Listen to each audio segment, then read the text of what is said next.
Hello students, welcome back. Students, in the last video we discussed about partnership deed and elements of partnership deed. Students, हमने पहले भी discuss किया था कि partnership business के अंदर रजिस्ट्रेशन कंपलसरी नहीं होता, क्योंकि अगर पार्टनरशिप बिजनेस का रजिस्ट्रेशन नहीं करवाया जाए तो भी कोई फ़र्क नहीं पड़ता, बट अक्सर पार्टनरशिप बिजनेस का रजिस्ट्रेशन करवाया जाता है। वो फर्म और पार्टनर्स दोनों के लिए ही बेनिफिशियल होता है। तो अक्सर ऐसा सुझाव दिया जाता है, ऐसा माना जाता है कि पार्टनरशिप बिजनेस का रजिस्ट्रेशन करवाना चाहिए। इसके काफ़ी सारे हमें पॉजिटिव इफ़ेक्ट्स मिलते हैं, तो इन पॉजिटिव इफ़ेक्ट्स को हम फर्दर भी डिस्कस करेंगे। पहले बात आती है कि अगर किसी भी पार्टनरशिप फर्म का रजिस्ट्रेशन करवाया जाए तो उसका रजिस्ट्रेशन करवाने का प्रोसीजर क्या होता है। सबसे अगर हम किसी भी पार्टनरशिप फर्म का रजिस्ट्रेशन करवाना चाहें तो इसके लिए हमें कौन कौन से लीगल फॉर्मेलिटीज़ को फुलफ़िल करना पड़ता है। तो इसमें रजिस्ट्रेशन प्रोसेस के अंदर सबसे पहले होता है आपका सबमिशन ऑफ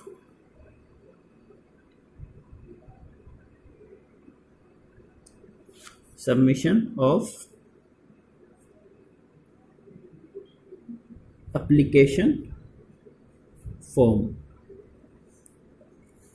बेटा, जो भी पार्टनरशिप बिजनेस होते हैं, पार्टनरशिप फर्म होती है, उनका जो रजिस्ट्रेशन होता है वो होता है फर्म के रजिस्ट्रार ऑफिस के अंदर, रजिस्ट्रार ऑफ पार्टनरशिप या फिर फर्म रजिस्ट्रार, या फिर उसको बोलते हैं रजिस्ट्रार ऑफ फर्म्स। तो वहाँ पर एक पर्टिकुलर स्टैट्यूटरी ऑफिस होता है जिसे हम क्या बोलते हैं, रजिस्ट्रार ऑफ फर्म्स। वहाँ पर फर्म का रजिस्ट्रेशन होता है, तो हम वहाँ पर अप्लाई करते हैं तो एक आपको एप्लीकेशन फॉर्म दिया जाता है। उस फॉर्म के अंदर आपको कुछ नेसेसरी डिटेल्स फिल करनी होती है। वो नेसेसरी डिटेल्स कौन कौन सी होती है? That is what will be the name of firm. जो भी आप बिजनेस करने जा रहे हैं, पार्टनर बिजनेस करने जा रहे हैं, उस पर्टिकुलर बिजनेस का नाम क्या होगा, उस फर्म की लोकेशन क्या होगी, what would be the location of firm. जो भी पार्टनरशिप बिजनेस आप करने जा रहे हैं उस पार्टनरशिप बिजनेस की लोकेशन क्या होगी। इसके अलावा जो भी आप पार्टनरशिप बिजनेस करने जा रहे हैं वो एक सिंगल लोकेशन से कैरी आउट होगा या मल्टीपल लोकेशन से कैरी आउट होगा। That is name of other locations where firm carry on business। कई बार क्या होता है, कुछ बिजनेस ऑर्गेनाइजेशंस को मल्टीपल लोकेशंस पे हम साइमल्टेनियसली ऑपरेट करते हैं in the forms of branch. एक बिजनेस है, उसने ब्रांच दूसरे सिटी के अंदर दूसरी लोकेशन के ऊपर स्टार्ट कर ली और वहाँ से भी वो बिज़नेस कैरी आउट किया जा रहा है। तो यानी कि उस बिज़नेस की मल्टीपल ब्रांचेज एस्टेब्लिश करके उस बिज़नेस को मल्टीपल लोकेशन से ऑपरेट किया जाता है।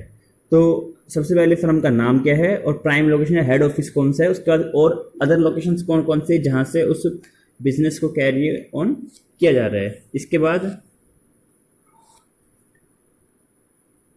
डेट ऑफ पार्टनरशिप, यानी कि जिस दिन वो डेट जिस दिन सभी पार्टनर्स ने उस फर्म को ज्वाइन किया है, फर्म को ज्वाइन करने का हम कहते हैं मेमोरेंडम, आपकी जो पार्टनरशिप डीड है उसको साइन किया। जिस डेट को सभी पार्टनर्स पार्टनरशिप डीड को साइन करते हैं, दैट मीन इस डेट से सभी पार्टनर्स ने पार्टनरशिप बिजनेस को ज्वाइन किया है, तो उस वो डेट मेंशन की जाती है। और इसके अलावा नेम एंड एड्रेस,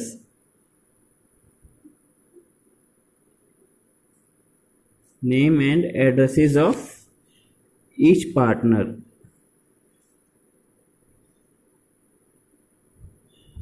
जितने भी पार्टनर्स हैं हर एक पार्टनर का नाम और प्लस उनका एड्रेस, उनका जो कम्युनिकेशन एड्रेस है वो उस फॉर्म के अंदर मेंशन किया जा रहा है कि कितने पार्टनर्स मिलकर इस बिज़नेस को कैरी कर रहे हैं, हर एक पार्टनर का नाम और उनका एड्रेस जो है उसे मेंशन किया जाता है। इसका होता है ड्यूरेशन। ड्यूरेशन क्या है बेटा, अगर हम पर्टिकुलर पार्टनरशिप कर रहे हैं जिनकी जो एक स्पेसिफिक टाइम पीरियड के लिए की जाती है, जब तो उसमें हम ड्यूरेशन मेंशन करते हैं। अदरवाइज पार्टनरशिप एट विल है, इनकी जिसकी कोई स्पेसिफिक ड्यूरेशन नहीं है, तो उसके अंदर हम ड्यूरेशन मेंशन नहीं करते। Duration of partnership. पार्टनरशिप किसी पर्टिकुलर ऑब्जेक्टिव के लिए बनाई जा रही है या नहीं, अगर बनाई उस पर्टिकुलर ऑब्जेक्टिव बनाई जा रही है तो किस टाइम तक उस फर्म को कैरी ऑन किया जाएगा और किस डेट के बाद वो पार्टनरशिप जो है वो डिसॉल्व मानी जाएगी, तो उसमें क्या बोलते हैं, ड्यूरेशन ऑफ पार्टनरशिप। तो सबसे पहले तो क्या होता है, एक एप्लीकेशन फॉर्म होता है, जिस एप्लीकेशन फॉर्म के अंदर ये डिटेल हम फिल करते हैं। कौन कौन सी? उस एप्लीकेशन फॉर्म के अंदर हम फिल करते हैं कि नेम ऑफ फर्म क्या है, उस फर्म का हेड ऑफिस का एड्रेस क्या है, सिर्फ हेड ऑफिस जो है प्राइम लोकेशन है वहीं से ही हम बिजनेस कैरी ऑन करेंगे, उस लोकेशन के अलावा भी और लोकेशन से भी और इनकी दूसरे शहर में, उसी शहर में दूसरे हिस्सों में भी उस बिजनेस की दूसरी ब्रांचेस ओपन की जाएगी। अगर ऐसा है तो उनका हमें एड्रेस मेंशन करना पड़ता है। इसके अलावा किस डेट को पार्टनरशिप डीड साइन हुई है, यानी किस डेट को सभी पार्टनर्स ने पार्टनरशिप बिजनेस को ज्वाइन किया है। इसके अलावा जितने भी पार्टनर्स है, हर एक पार्टनर का नाम और उनका कंप्लीट रेजिडेंशियल या फिर हम कहते हैं कम्युनिकेशन एड्रेस, वो इसके अंदर मेंशन किया जाता है। और पार्टनरशिप, अगर पार्टनरशिप एट विल है तो इसमें हम ड्यूरेशन मेंशन नहीं करते। और पर्टिकुलर पार्टनरशिप जो किसी स्पेसिफिक प्रोजेक्ट को फुलफिल करने के लिए की गई है, उसके लिए फिर हम टाइम पीरियड इसके अंदर मेंशन करते हैं कितने टाइम के लिए पार्टनरशिप वैलिड है। तो it is the first formality. इसके बाद क्या होता है, इस फॉर्म को फिल करने के बाद किसी भी पार्टनरशिप फर्म का जब रजिस्ट्रेशन करवाया जाता है तो रजिस्टर ऑफिस के अंदर एक स्पेसिफिक फीस जो होती है वो पे की जाती है, that is deposit of prescribed.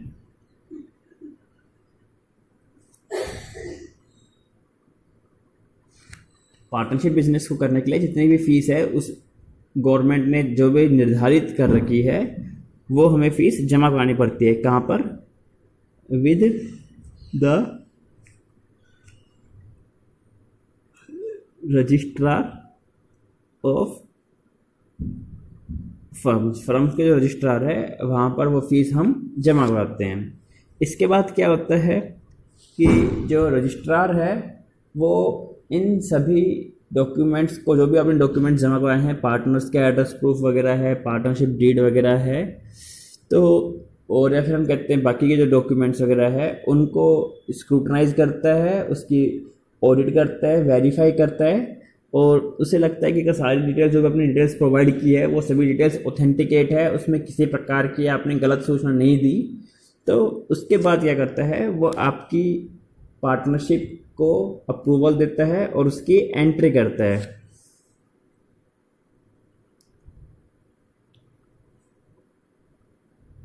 Approval of partnership by registrar and entry in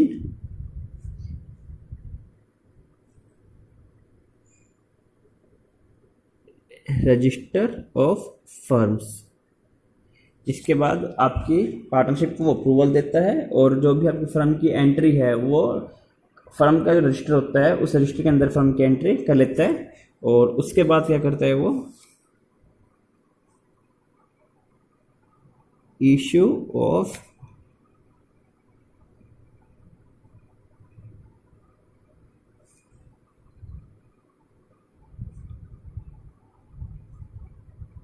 issue of registration certificate. सारे डॉक्यूमेंट चेक करने के बाद, एंट्री करने के बाद आपको एक सर्टिफिकेट इशू करता है जो पार्टनर्स है फर्म की एग्जिस्टेंस रिगार्डिंग कि फर्म जो है now the firm contain a legal entity या लीगल हम कह सकते हैं आइडेंटिफिकेशन, और उसका रूप में एक सर्टिफिकेट इशू किया जाता है जिसे हम क्या बोलते हैं आरसी ऑफ फर्म या रजिस्ट्रेशन सर्टिफिकेशन ऑफ फर्म, जिसके अंदर फर्म का एक पर्टिकुलर नंबर रजिस्टर नंबर जो होता है वो मेंशन किया जाता है। क्या बोलते हैं उसको हम? आरसी या रजिस्ट्रेशन सर्टिफिकेट। तो बेटा कई बार इस एक क्वेश्चन आता है कि पार्टनरशिप फर्म का रजिस्ट्रेशन क्यों कराना चाहिए, इसके रजिस्ट्रेशन से हमें क्या फ़ायदे मिलते हैं। तो सबसे पहले इसमें टर्म पढ़ते हैं हम, effect of non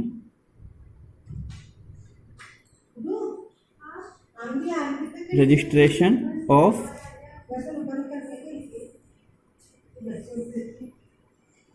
effect of non registration of partnership. अगर पार्टनरशिप बिजनेस का रजिस्ट्रेशन ना किया जाए तो उससे बिजनेस को या पार्टनरशिप फर्म को क्या नुकसान पहुंचता है, इसमें लिखेंगे बेटा हम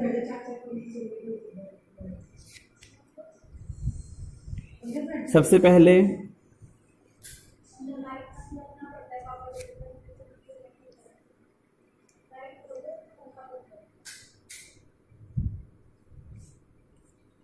firm cannot file suit against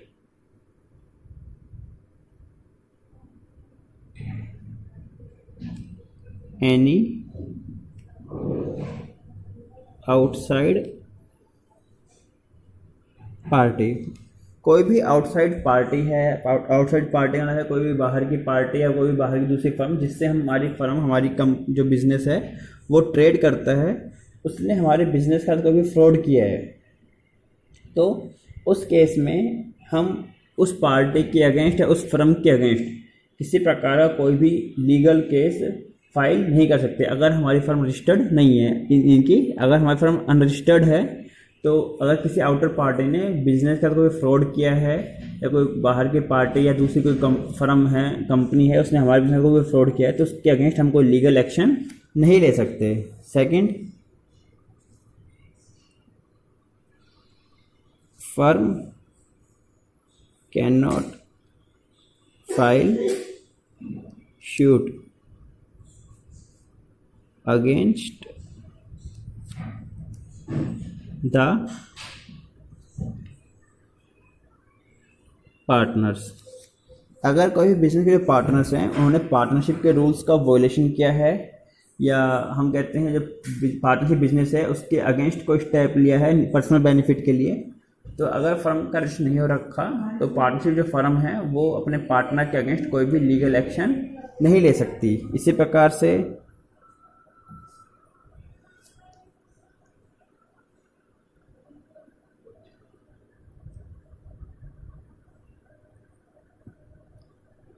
partners also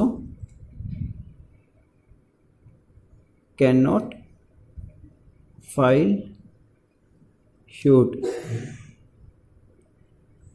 against the firm or other partners।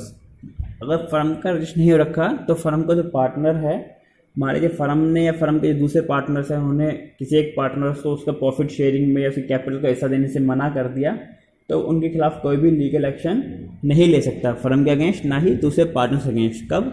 अगर उस पार्टनरशिप बिजनेस का रजिस्ट्रेशन नहीं हो रखा। तो these are 3 main consequences in case of non registration of partnership. That is कोई भी आउटसाइड पार्टी जिसने बिजनेस के साथ कोई भी फ्रॉड किया है, चीटिंग की है, तो उसके खिलाफ हम कोई लीगल एक्शन नहीं ले सकते अगर हमारी फर्म का रजिस्टर नहीं हो रखा।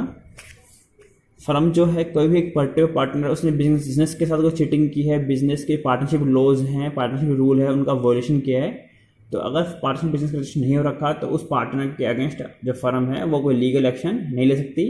और कोई भी पार्टनर है उसको अपने प्रॉफिट में शेयरिंग नहीं मिल रही, उसने पार्टनरशिप के जो लॉज थे, एग्रीमेंट्स उसके अकॉर्डिंग उसको कैपिटल में शेयरिंग नहीं मिल रही, तो वो फर्म के अगेंस्ट या दूसरे पार्टनर्स के अगेंस्ट भी कोई एक्शन नहीं ले सकता है in case of non registration of partnership business. So students, these are major consequences of non registration of partnership. तो अब बात आती है कि अगर पार्टनरशिप बिजनेस का रजिस्ट्रेशन करवाया जाए तो उसके बेनिफिट क्या होंगे। तो अगर पार्टनरशिप बिजनेस का रजिस्ट्रेशन करवाया जाए तो जो इसके हम कहते हैं कंसिक्वेंसेज थे वही अपोजिट हो जाएंगे। दैट मीन फर्म जो है वो आउटसाइड पार्टी के ऊपर केस कर सकती है। अगर कोई आउटसाइड पार्टी है मान लो हम गए थे किसी पार्टी को, हमने माल उधार में बेचा था, वो पार्टी में पेमेंट देने से मना कर रही है, तो उस आउटसाइड पार्टी के अगेंस्ट किसी पार्टी को लोन दिया, वो पार्टी लोन की रीपेमेंट नहीं कर रही, या कोई और फ्रॉड वगैरह किया है, तो जो अगर फर्म हमारी रजिस्टर्ड है तो हम किसी भी आउटसाइड पार्टी के अगेंस्ट लीगल एक्शन ले सकते हैं। सेकेंड थिंग, अगर किसी पार्टनर ने पार्टनरशिप रूल्स के साथ कोई भी हम कहते हैं डिसओबे किया है, या फर्म के साथ कोई भी फ्रॉड किया है, चीटिंग की है, तो फर्म जो है अगर वो रजिस्टर्ड है तो जो अपने फर्म के ही जो दूसरे कोई भी ऐसे पार्टनर जिसने फर्म के साथ कोई भी चीटिंग किया है, पार्टनरशिप लॉज को डिसओबे किया है, उसके अगेंस्ट लीगल एक्शन ले सकती है। और जो पार्टनर्स हैं वो भी अपने राइट्स के लिए, मान लो हम कहते हैं उसकी डेथ के बाद उसके फैमिली मेम्बर्स हैं, वो अपने राइट्स के लिए या रिटायरमेंट होने पर अपने राइट्स के लिए फर्म के ऊपर लीगल सूट फाइल कर सकता है, अगर उस फर्म का रजिस्ट्रेशन हो रखा है तो बेटा these are major benefits of registration of partnership business. Partnership business registration होने पर किसी भी कंपनी को या किसी भी फर्म को ये फ़ायदे मिलते हैं। ओके बेटा, so now this chapter is completed. Partnership के इस चैप्टर में हमने पढ़ा कि पार्टनरशिप के मीनिंग क्या होते हैं, फीचर्स क्या हैं, मेरिट्स क्या हैं, टाइप्स ऑफ पार्टनर्स कौन कौन से हैं, और टाइप्स ऑफ पार्टनरशिप कौन कौन से होती है, पार्टनरशिप डीड क्या है। इसके अलावा हमने पढ़ा कि पार्टनरशिप बिजनेस का रजिस्ट्रेशन करवाने का क्या प्रोसीजर है, किसी भी पार्टनरशिप बिजनेस का रजिस्ट्रेशन करवाया जाए तो हमें क्या बेनिफिट मिलता है, और उसका अगर रजिस्ट्रेशन ना करवाया जाए तो बिज़नेस को किस प्रकार के नुकसान उठाने पड़ सकते हैं। तो बेटा ये आपका पार्टनरशिप चैप्टर था which is completed now, and in the next video we will start our next chapter, that is cooperative society. Till then, goodbye.